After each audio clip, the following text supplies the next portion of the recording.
una buena noticia. Quienes introduzcan o extraigan mercancías al país con un valor superior a los $5,000 y evadiendo el control aduanero, se expondrán a penas de prisión de 3 a 5 años de cárcel. Así lo aprobaron los 39 diputados presentes en el Congreso ayer al votar afirmativamente la ley para mejorar la lucha contra el contrabando. El umbral actual es de $50,000. ¿Qué significa exactamente esto? Don Otón Solís y don Rolando González han impulsado este proyecto y al fin se convierte en ley. Don Otón, contémosle a los costarricenses y don Rolando, comenzamos con don Otón, ¿qué significa para que pueda poner en perspectiva la importancia que tiene haber corregido un error garrafal que se había cometido por asambleas pasadas? Don Otón, buenos días. Buenos días, doña Amelia, don Rolando y audiencia. Es bueno aclarar en primer lugar, doña Amelia, que este proyecto que finalmente se aprobó no es el que presentamos al inicio de la legislatura don Rolando y este servidor. Posterior a la presentación de ese proyecto, el gobierno elaboró otro que incluye otros temas que no estaban en el nuestro y aunque iba muy adelantado el proyecto nuestro, don Rolando propuso y me pareció excelente retirarlo para darle espacio a este que era más completo. Nosotros atendimos una urgencia y enfrentábamos esa urgencia, y es lo que usted menciona y que está contenido en el proyecto que se le dio segundo debate ayer, y es que en Costa Rica, por una modificación que se hizo en el Código Tributario hace algunos años, se permitía importar hasta $50,000 de mercancías sin que se considerara contrabando. Eso afectaba tremendamente a los comerciantes digamos, honrados, que son la mayoría, que importan mercaderías pagando lo que debe pagarse, porque un contrabando que ya no era tan hormiga, porque era legalizado y a una cifra tan grande de hasta $50,000 les ponía muy en dificultades de competencia. Entonces lo que hace el proyecto de ley es que a partir de $5,000 se considere contrabando y no a partir de $50,000. Además, aumenta las penas para las conductas que violenten y que signifiquen contrabando, pone penas para cuando las mercancías se desvían del destino final, cuando se saquen mercancías del depósito aduanero sin las normas que deberían ponerse, se suben las penas también, establece tipos penales, o sea, crea un delito cuando se fracciona. Digamos, alguien dice, bueno, como ahora puedo importar hasta 5,000 sin pagar impuestos, voy a hacer varias importaciones de menos de 5,000. El descubrir eso significa un delito. Y bueno, tiene otra serie de medidas muy completas para controlar la calidad de los productos, para que no haya falsedad en las declaraciones.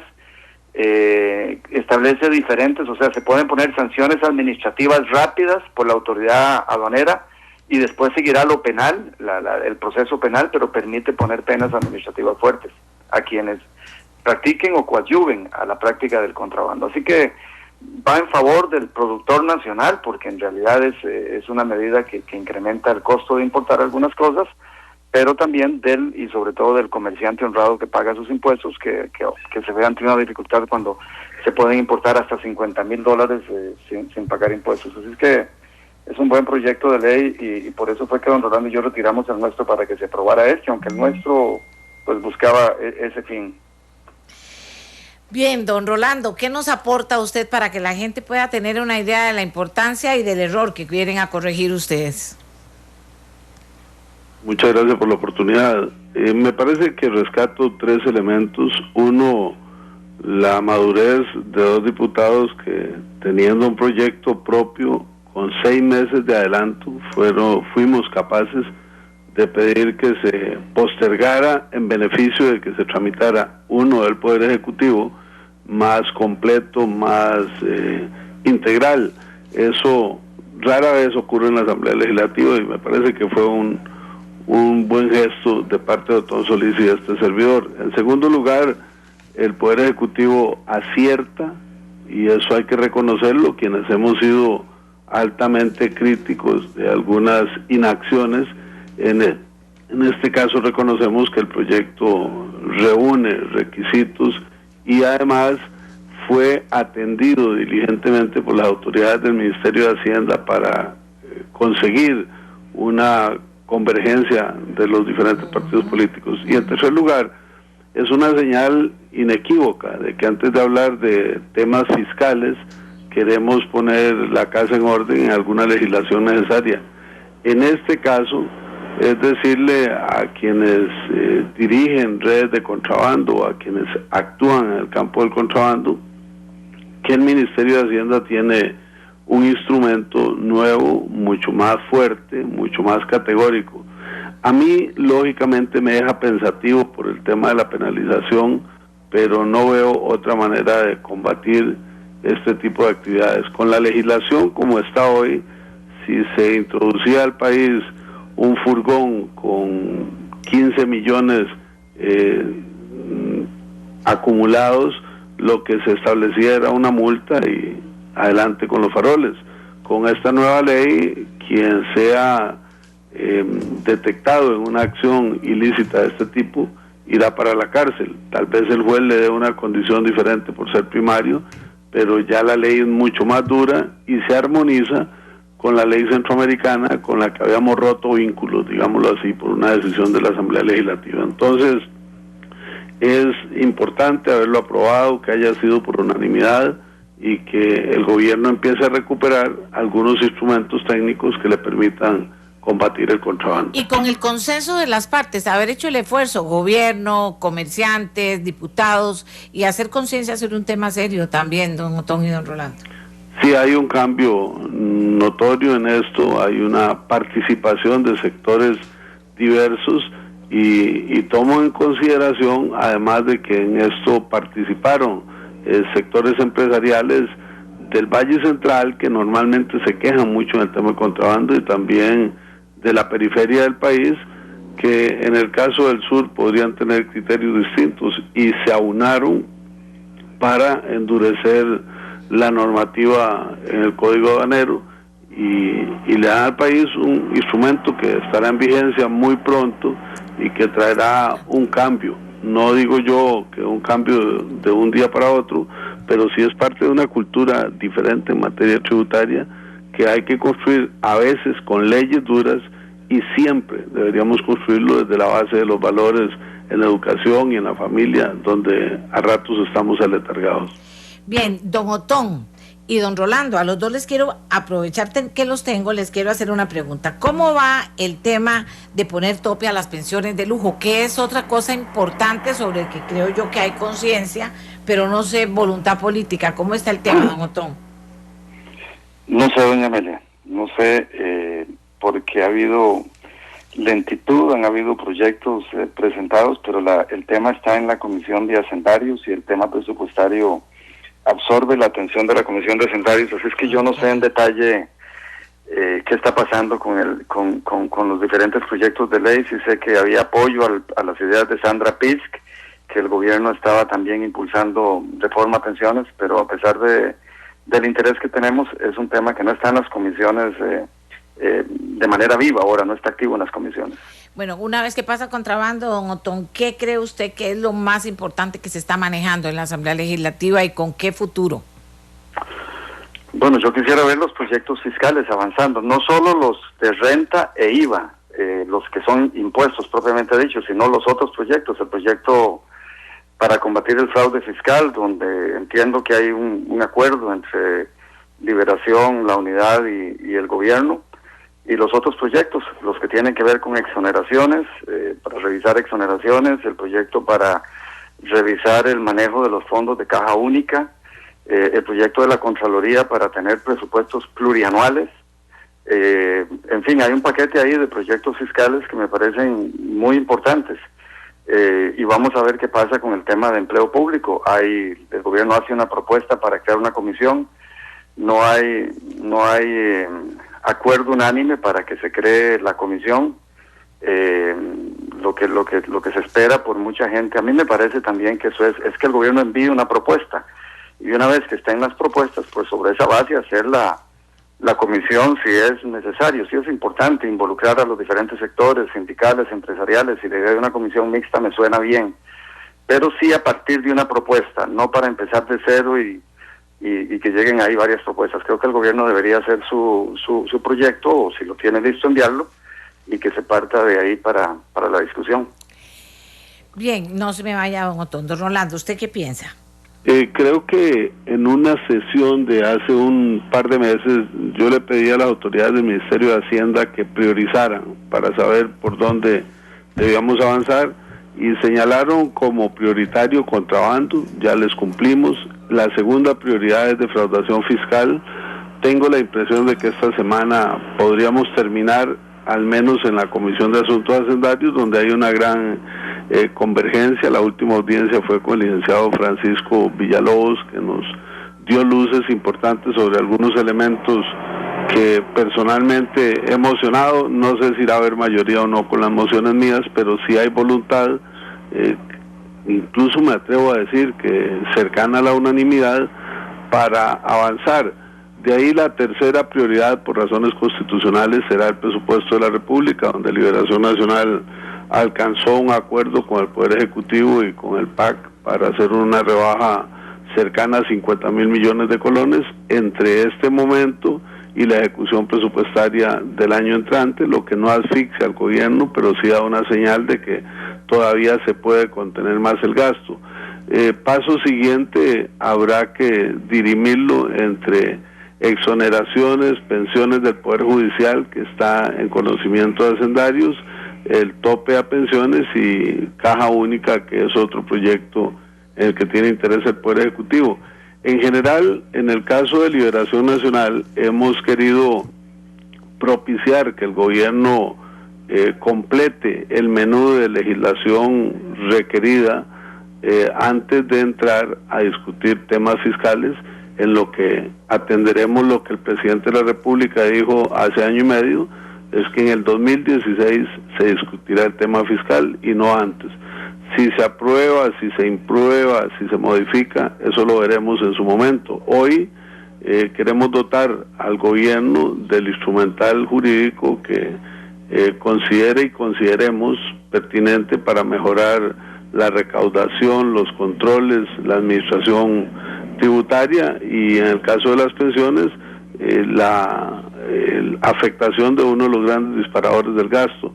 En empleo público seguimos siendo ortigosos y cáusticos en cuanto a que el Ministerio de Planificación y el gobierno quieren pasarle la bola a la Asamblea Legislativa, lo que nos parece improcedente, pero en fin, si el gobierno no tiene capacidad, no tiene voluntad, no tiene talento para proponer una ley de empleo público, pues los diputados terminaremos haciéndolo, pero lo ideal sería que el gobierno apechugue con esa iniciativa para integrar el tema que ya está generándose en algunas instituciones de manera dispersa. Un qué piensa de Otón para Otón Solís y Rolando González, de 1 minuto de respuesta. Aquí nos están mandando opiniones en redes sociales sobre el tema de que se está perdiendo mucho el tiempo en asuntos que no son asuntos país importantes, sino intereses de algunos diputados en las discusiones del plenario legislativo. Me parece importante planteárselo. Don Otón, ¿usted qué piensa? ¿Sí o no? Totalmente de acuerdo. La Asamblea Legislativa, que tiene tiempos determinados para lo que se llama control político, que es cuando el diputado puede hablar de lo que sea y controlar al Poder Ejecutivo, etcétera.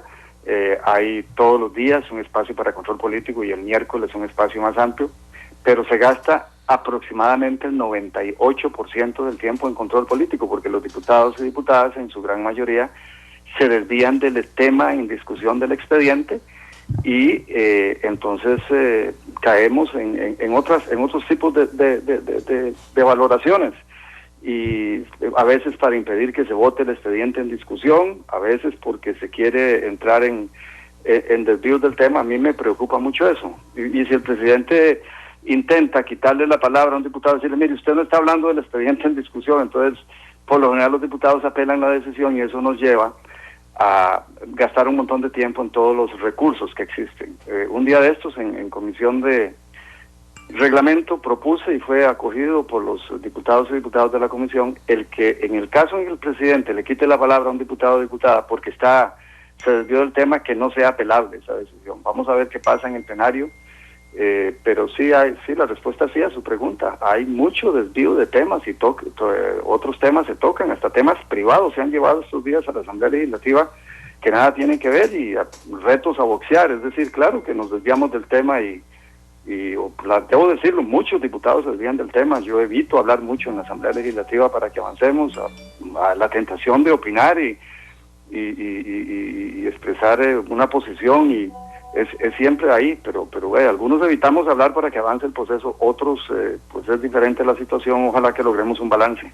Huelga durará hasta que el gobierno quiera, dice ANEP. Los sindicatos a la calle en octubre. ¿Qué piensa don Otón? Ya voy con don Rolando con las dos mismas respuestas y terminamos en los temas. La pregunta que surge: ¿contra qué es la huelga? ¿Cuál es la decisión que se ha tomado por tomarse que amerita esa huelga? Es decir, yo creo que es provocar paralización del trabajo ante una situación en que el gobierno no ha definido, reitero, no hay una ley de empleo público, no se ha determinado nada. Yo propuse una moción para, si es que es contra ese tipo de cosas, para cortar anualidades y que no se pagaran todas, y no tuvo ni un solo voto en la subcomisión. La voy a presentar otra vez en comisión. Entonces, porque un diputado o dos diputados tengan ideas, hacer una huelga es muy raro. Es decir, y bueno, aunque fueran esas cosas, es decir, tenemos que ponernos de acuerdo si el Estado va a seguir por donde va o si hacemos arreglos importantes, y yo creo que no entiendo la huelga. ¿Contra qué es la huelga? Es contra el anuncio de algunas personas que queremos hacer algunas cosas que no son quitar derechos adquiridos de nadie, ni es maltratar a nadie, es premiar inclusive al buen empleado. Por lo menos mis propuestas es premiar al buen empleado y darle un reconocimiento, y al empleado que es tan bueno que se requiere que se dedique exclusivamente al Estado, pagarle, y no a otros que no hacen falta o que no son tan comprometidos. Es decir, aquí no hay nada de derechos adquiridos, es mejorar la gestión pública, reconociéndole al bueno con una retribución monetaria el hecho de que sea un buen empleado. Entonces, es una huelga rara. Yo todavía no entiendo contra qué es. Los abusos de las convenciones colectivas en que viene trabajando el ministro de Trabajo, yo creo que si ese es el tema, hay que discutirlo, pero hay abusos enormes, porque un empleado va a poder arreglar el carro en el taller de la empresa pública en que trabaja, si la empresa pública tiene taller para arreglar su maquinaria. ¿Por qué? Eso es un abuso, es un robo autorizado por gobernantes anteriores y promovido por algunos líderes sindicales, no todos. Esas cosas hay que eliminarlas. Marchar contra eso es marchar contra el progreso. Gracias, don Otón. Don Rolando González, las mismas preguntas. Bueno, yo creo, a diferencia de lo que opina don Otón Solís, que en la Asamblea Legislativa no hay más ni hay menos intervenciones de los diputados para hacer control político. Hay lo que se necesita en cada uno de los momentos. La Asamblea Legislativa no es una fábrica de leyes, no es una faja transportadora de proyectos que pasan por un control y ahí se aprueban o se sellan y salen al mercado. Es un centro representativo de la sociedad donde la controversia es esencial y es sustantiva. Y hay dos dimensiones y una tercera donde voy a ser muy duro. Una dimensión es las comisiones, donde se trabaja denodadamente, donde la producción es altísima y donde se da mucho menos control político.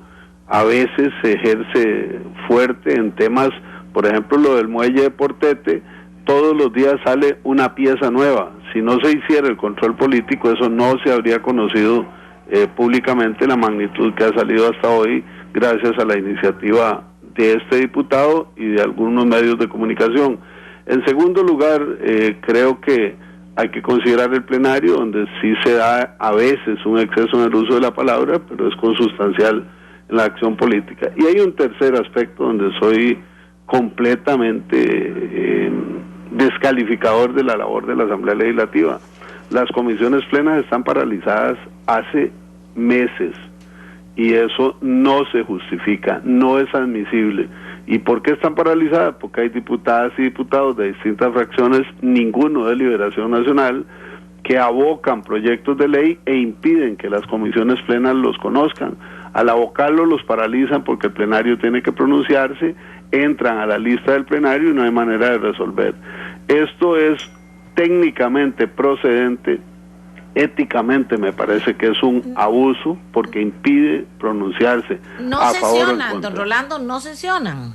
No sesionan las comisiones plenas. Yo le he protestado ante el plenario 2 o 3 veces y estamos pendientes de que San Juan baje el dedo y que las jefaturas de fracción se pongan de acuerdo para que algunos diputados en particular retiren sus avocaciones o se resuelvan como corresponda.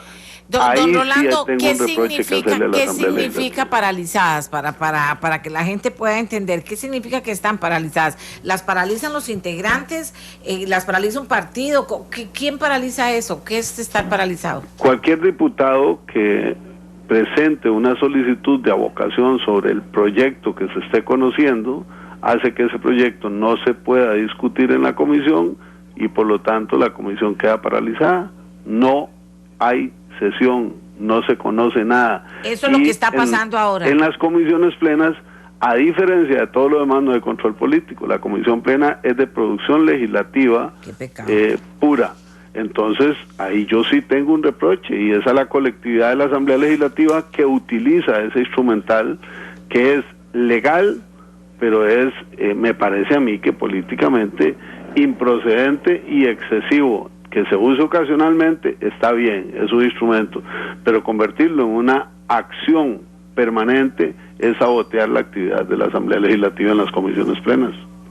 Qué barbaridad, no puedo entender yo que pasen esas cosas, don Rolando. Vieras cómo me cuesta, y usted tiene razón, en alguna oportunidad lo había escuchado, pero supuse, si un diputado llama la atención, lo hace públicamente, hay una reacción, pero también los partidos tienen que ver en esto, don Rolando, ¿o no? Claro que sí, todas las fracciones de cada uno de los partidos estamos integradas por personas, y los individuos que firman la moción de avocación son representantes de partidos políticos. Por eso le digo categóricamente, Liberación Nacional no tiene vela en ese entierro ni parte en esa fiesta. Son otros partidos políticos. Si tuviera en este momento el registro a mano de quiénes son las personas que las han utilizado, se lo haría, pero no quisiera cometer la injusticia de atribuirle esa acción de bloqueo al trabajo legislativo a alguien que no está. Sí le garantizo que Liberación Nacional no es parte de ese instrumental de vuelo. Eso es reprochable de manera absoluta. Bueno, muchas gracias a don Otón Solís y a don Rolando González. Podríamos seguir hablando de la Asamblea, pero quedemos con la buena noticia del tema contrabando y con la promesa que vamos a meternos a investigar un poco más qué está pasando en comisiones plenas. Señores, no puede ser que si creamos instrumentos para poder ayudar a que caminen muchas cosas en Costa Rica, no lo hagamos. ¿Por qué? Se están utilizando para, como aquí esto, yo te doy esto, vos te quitas el otro, yo me pongo esto y aquella cosa que dice, ¿y Costa Rica cuándo, señores diputados? ¿Y Costa Rica cuándo? ¿Cuándo las sesiones de directorio legislativo estarán con los proyectos país trabajando y no metidos en cosas personales que a la final terminan favoreciendo a integrantes del directorio legislativo? Y no estoy enojada, estoy con una sonrisa para los que quieren decir, ay, no se enoje, doña Amelia. No me enojo. Si ustedes les dijera qué es lo que quisiera expresar, sería llanto, de que esté pasando todo eso y de que todavía digamos que no, que nosotros somos mejores diputados, que es igual, estén unos, estén los otros, es la misma cosa, a la hora de la hora, es la misma cosa. Y cuando soy yo, con mi posición política e ideológica, la que defiendo algo, tengo razón. Pero si es el otro, no tiene razón. Y mientras tanto atrasemos la Asamblea Legislativa de por sí, importa a mí, como decía aquel. ¿Qué me importa? Porque si les importara, no lo harían. Y si les importara, la mayoría de diputados diría, señores, hoy tenemos que ver lo que hay que aprobar y lo vamos a aprobar, vamos a trabajar. Digo yo, la verdad es que a uno le cuesta entender que estas cosas pasen a vista y paciencia de todos nosotros. ¿En qué nos está cambiando eso? Ustedes vieron cómo está cambiando el mundo y cómo hay muchísima gente que está resentida, que está molesta, que está indignada, que dice, aquí nada sirve, aquí voy a tener que ver yo qué hago. ¿Por qué vamos a llegar a eso? ¿Por qué no podemos cambiar? Como no se cambia la forma de elegir diputados, tenemos que arar con esos diputados, que son los que ponen en grupo los partidos políticos. Si no fuera así, nosotros elegiríamos a cada diputado, tal vez lograríamos ir cambiando lo que pasa en la Asamblea Legislativa. El otro día me dijeron, no, es que tal señora nunca ha hablado, ¿verdad? Esa señora, le digo, no, ni siquiera sabía que estaba en la Asamblea Legislativa. Me dice, así es que a ella la pusieron porque pobrecita, como ya se va a pensionar para que tenga una pensión más alta, tenían un compromiso con ella. Me dijo alguien del pueblo o del cantón donde iba esa señora. Yo dije, no. Yo creí que eso era del siglo pasado, casi antepasado. No. Dice, por eso es que no habla, porque ella es muy tímida, pero pobrecita, fue una buena dirigente comunal y tenían el compromiso con ella de ponerla en la Asamblea Legislativa. No, señores, si es que aquí hay que armarse de paciencia. Aquí me dicen, sí, las comisiones plenas son mini plenarios, agilizan, por supuesto que sí, de eso se trata. Ahora dicen, señores, solo pongan la Asamblea Legislativa a las 3 de la tarde y comparen las palabras de Rolando González con la realidad. No, si la ponemos, usted no crea, la ponemos, y si andamos en el carro la ponemos. Pero el tema es, señores, que Costa Rica es el que está pagando la desidia, la mala formación, la poca conciencia, el manipuleo ese politiquero que se ha convertido en la Asamblea Legislativa, lo está pagando este país.